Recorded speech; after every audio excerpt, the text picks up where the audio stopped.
Tonight we begin a new recurring series on World Focus that we call the Chinese Century, a series meant to explore that country's vast and growing influence around the world.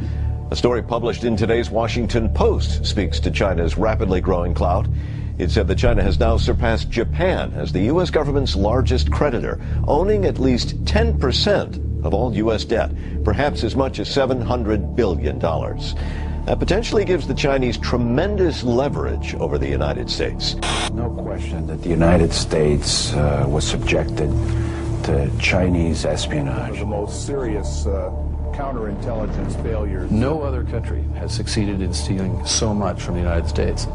This is a plot and a supposed conspiracy that on the face of it has just about everything. Communist China, in theory, stealing virtually the entire menu of the US nuclear arsenal, compromising the Allies' nuclear weapons across the globe, including Britain's Trident submarines. The People's Liberation Army in Beijing, again in theory, close to deploying now a nuclear missile whose design draws on stolen American secrets.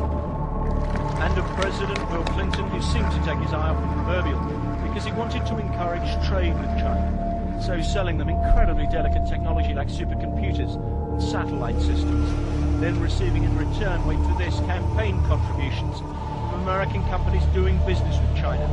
Indeed, there was money, it seems, from the Chinese government itself. The People's Republic of China has stolen classified information on every currently deployed warhead in the U.S. ballistic missile arsenal. The PRC has also stolen information on the neutron bomb, which the United States has not yet deployed. All right, let's start with the big issue in the 2012 presidential race, jobs. Why haven't jobs come back as fast as many people thought they should? Because they're going to China.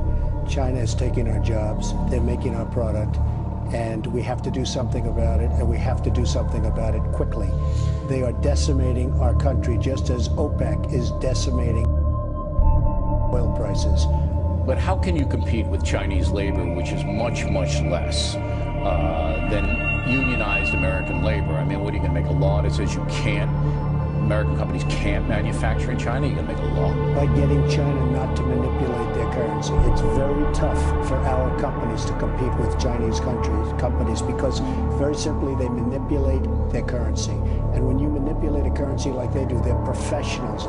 They're going to make a $300 billion, let's call it, profit this year on the United States. $300 billion. And more importantly, not only $300 billion, they're taking our jobs. We have to do something about China. We have to do something about OPEC. We cannot have oil at $105, which is going to go to $150 very soon. We have nobody to speak to these guys. They wouldn't be there except for us. They wouldn't be there.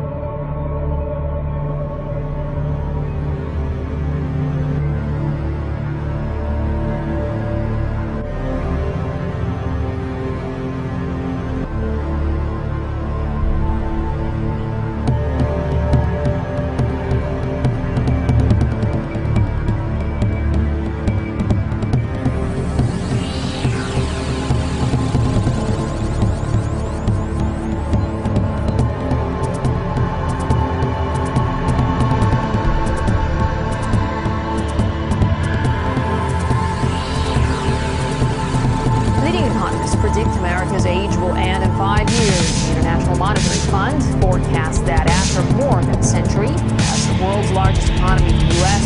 will be usurped by China as early as 2016.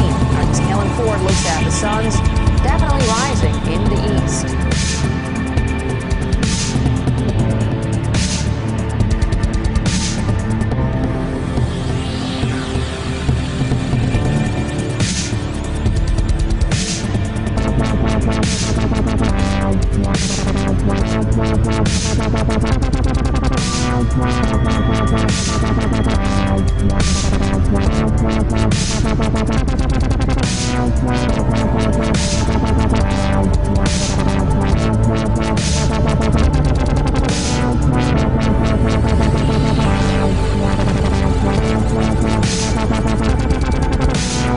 6th angel sounded, and I heard a voice from the four horns of the golden altar which is before God, saying to the 6th angel which had the trumpet, Loose the 4 angels which are bound in the great river Euphrates. And the four angels were loosed, which were prepared for an hour and a day and a month and a year to slay the third part of men. And the number of the army of the horsemen were 200,000,000, and I heard the number of them. And thus I saw the horses in the vision, and them that sat on them, having breastplates of fire, and of jacinth and brimstone. And the heads of the horses were as the heads of lions, and out of their mouths issued fire and smoke and brimstone.